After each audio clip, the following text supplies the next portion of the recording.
Kung nais po ninyo, mabiyayang araw ng Biyernes Kapanalig, kapistahan ngayon ni San Jose Maria Escriva. Pagbati sa mga kapatid nating kabilang sa samahan ng Opus Dei. Ito po si Sister Rose Agtarap ng Daughters of St. Paul para sa mabuting balita. Pagnilayan natin ang Ebanghelyo ngayon.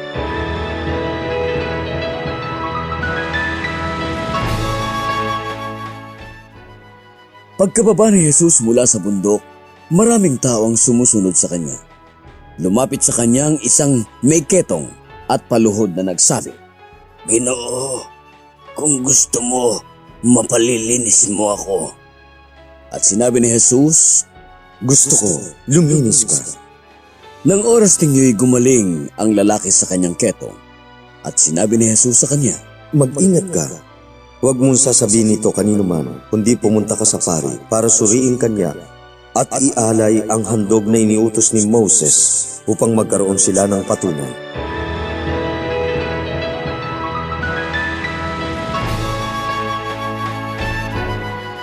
Sa mabuting balita ngayon, lumapit kay Jesus ang isang kitongin, isang taong sanay ma-reject, sanay na nilalayuan ng mga tao, tahimik na nasasaktan. Ngunit sa halip na magtago, malakas ang loob na nakiusap kay Jesus. Panginoon, kung nais po ninyo, walang pamimilit, walang pag-aangkin, kundi pagtitiwala. Simple, ngunit malalim ang sagot ni Jesus. Nais ko. Hinawakan ni Jesus ang kitongin, isang bagay na mahigpit na ipinagbabawal at kinakatakutan noon, at pinagaling siya. Ganito kumilos ang Panginoon. Hindi siya natatakot sa ating dumi, mga sugat, kasalanan, kahinaan, o mga kahiyahiyang gawain. Hinahawakan niya tayo, hindi para husgahan, kundi para hilumin. Nais niyang gumaling tayo. Sa mabuting balita, kailangan munang lumapit kay Jesus ang kitongin. Opo, kailangan po natin ng lakas ng loob na amining, kailangan po kita, Panginoon. Mga kapanalig, marami rin tayong mga ketong na hindi nakikita sa balat pero ramdam sa puso. Sama ng loob, insecurities, paulit-ulit na kasalanan, takot na hindi natin masabi. Madalas itinatago lang natin o inaayos ng mag-isa. Inaanyayahan tayo ng mabuting balita, lumapit ka kay Jesus. Huwag kang matakot, hindi ka niya tatanggihan. Maging totoo po tayo sa ating panalangin. Hindi naman kailangang maganda ang mga salita. Kailangan lang tapat ang puso. Huwag po tayong mag-atubiling magsabing, Panginoon, kung nais mo. At hayaan ang tugon ni Jesus, nais ko. Maari ring sa pamamagitan ng isang tao, isang salita, o isang pagkakataong magbago ang paghawak niya. Isang mahalagang paalala po, mga kapanalig. Pagkatapos gumaling ng kitongin, pinapunta siya ni Jesus sa pari upang sundin ang tamang proseso at magpatotoo sa tahimik na paraan. Opo, hindi kailangang ipagsigawan ang tunay na pagbabago. Isinasabuhay po ito. Sa ngayon, ano ang kailangan mong ilapit kay Jesus? Huwag mo nang ipagpaliban.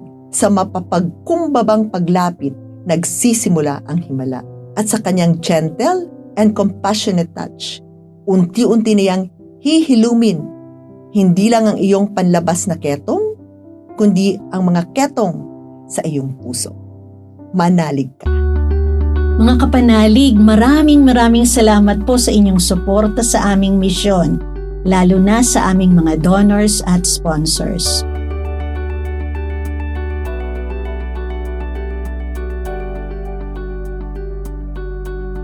Subscribe, like, share, and follow po lines sa aming social media accounts. Patuloy po kaming humihingi ng inyong tulong upang maipagpatuloy ang programang ito. Maaari po ninyong ipadala ang inyong love offerings at donasyon sa aming donations channels. Makakaasa po kayo na kasamang lagi ang inyong mga intensyon at kahilingan sa aming panalangin araw-araw. Ito pong muli si Sister Rose na nag-aanyaya sa inyong manalangin para sa ating bayan. O San Pablo, tagapagturo ng mga bansa, buong pagmamahal mong pangalagaan ng aming bansa at kaming mga Pilipino. Mula sa langit, biyayaan ka nawa ng pagmamahal ni Kristo upang tanglawan ang bawat isa ng liwanag ng Ebanghelyo at papaghariin ang pag-ibig. Lalo pa nawang makilala ng bansang ito na si Kristo ang daan, ang katotohanan at ang buhay.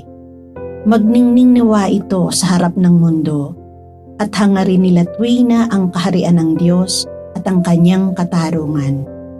O banal na apostol, liwanagan, aliwin at pagpalain kaming lahat. Amen.